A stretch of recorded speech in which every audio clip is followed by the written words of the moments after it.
नमस्कार बच्चों। तो आज हम लोग देखने वाले हैं SC Verma chapter number 6 question number 17 का सॉल्यूशन, है ना। तो चलिए क्वेश्चन नंबर 17 में पढ़ते हैं क्या है। A car start from rest on a half kilometre long bridge. A car starts from rest on a half kilometre long bridge. The coefficient of friction between the tire and the road is 1. तो आपसे बोला so that one can not drive through the bridge in less than 10 second. तो एक bridge दिया हुआ है ना, और ब्रिज का जो लेंथ है वो कितना है, हाफ किलोमीटर। हाफ किलोमीटर का मतलब क्या हो गया, 1 किलोमीटर मतलब 1000 मीटर, तो हाफ किलोमीटर मतलब 500 मीटर। ठीक है। और कॉफिशिएंट ऑफ फ्रिक्शन म्यू की वैल्यू कितना दे दिया है, 1। ठीक है, तो ये कार है। अच्छा, अब यहाँ पे आपको ये समझना है कि कार को चलने में हेल्प कौन करेगा, एक्सेलरेट करने में। तो अगेन यहाँ पे फ्रिक्शन, रुकने में भी फ्रिक्शन, चलने में भी फ्रिक्शन। बस डिफरेंस ये है कि जब चल रहा है तो फ्रिक्शन किधर, नेट फ्रिक्शन आगे की तरफ लगेगा, और जब रुका हुआ है तो नेट फ्रिक्शन किधर की तरफ लगेगा, पीछे की तरफ। ये ध्यान देना, क्योंकि रुकते समय क्या होता है, दोनों जो व्हील है ना, मतलब ब्रेक जब लगाता है ना, तो ब्रेक जब लगाता है तो व्हील क्या होता है, रुक जाता है। तो रुक जाता है तो फ्रिक्शन अपोजिट डायरेक्शन में लग जाता है।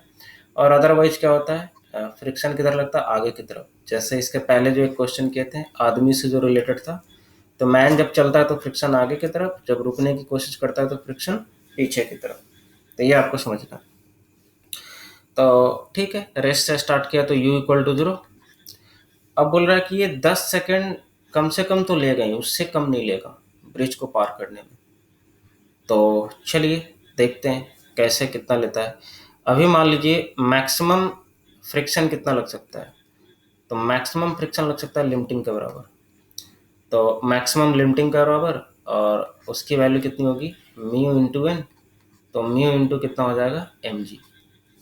तो अब इस पे जो कार पे हॉरिजॉन्टल डायरेक्शन में सिर्फ एक ही फोर्स लग रहा है, फ्रिक्शन, और वो भी आगे की तरफ। तो इस फ्रिक्शन के चलते यहाँ पे क्या हो रहा होगा, एक्सेलरेट कर रहा होगा आगे की तरफ, क्योंकि नेट फोर्स जिधर की तरफ रहेगा उधर की तरफ ही एक्सेलरेशन होगा।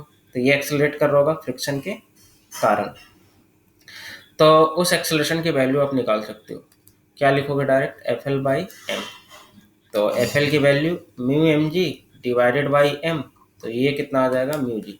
या यहाँ पे मैंने आपको बोला था ऑलरेडी कि ये फार्मूला आप याद रखना, जब भी प्लेन से रिलेटेड आएगा और उस पर फ्रिक्शन एन और एम जी, सिर्फ ये तीनों फोर्स लग रहे हो, तो direct a equal to mu g वाला फार्मूला याद रखना। तो देखो अभी अगर आप याद रखते तो ये इतना जो कैलकुलेशन किया, इतने से आप बच सकते थे। तो direct a equal to mu g लिखता, और म्यू डायरेक्टली पता था मुझे, म्यू डायरेक्टली कितना है, 1 दिया हुआ है ना। तो 1 इंटू जी की वैल्यू 10 ले रहा हूँ, मतलब एक्सेलरेशन कितना हो जाएगा, 10 मीटर पर सेकंड स्क्वायर। ये मैक्सिमम एक्सेलरेशन है, मतलब इतना मैक्सिमम ये लगा सकता है, इससे ज़्यादा नहीं, क्योंकि फ्रिक्शन मैक्सिमम कितना है, लिमिटिंग का बराबर। इससे ज़्यादा फ्रिक्शन नहीं लग सकता। इससे ज़्यादा अगर गाड़ी को एक्सेलरेट करना चाहे तो गाड़ी क्या कर जाएगी, स्कीड कर जाएगी। इससे ज़्यादा एक्सेलरेट कर ही नहीं सकती है। ठीक है, गाड़ी स्कीड कर जाएगी अगर बस। तब आप देखो पैरामीटर्स क्या क्या पता है। एक तो u पता है, u equal to 0 initial speed. एक तो s पता है, 2 पैरामीटर हो गया। एक a पता है, 3 पैरामीटर पता चल गए। तो आपको पता है ऑलरेडी कितने वेरिएबल होते हैं किसी भी इक्वेशन ऑफ मोशन में, 4 वेरिएबल होते हैं, और 3 पता है तो चौथा आप निकाल सकते हो। चौथा क्या निकालना है आपको, तो यहाँ पे टाइम के बारे में बताना है। तो कोई ऐसा फार्मूला बताओ जो u, s, a और t को कनेक्ट करता है।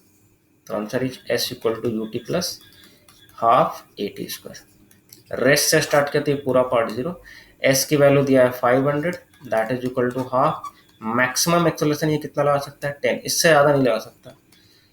तो अगर ये सब कुछ अपना मैक्सिमम भी लगा दें तो ये देखो आप कितना हो जाएगा, ये 100। तो t इक्वल टू √100 का मतलब 10 सेकेंड। तो मैक्सिमम भी लगा दे तब भी ये 10 लगाएगा। तो 10 से कम में तो ये ब्रिज को पार नहीं कर सकता। ठीक है, तो इसका आंसर कितना हो जाएगा, 10 मिनिमम। ठीक है, तो फिर मिलेंगे हम लोग क्वेश्चन नंबर 18 के साथ।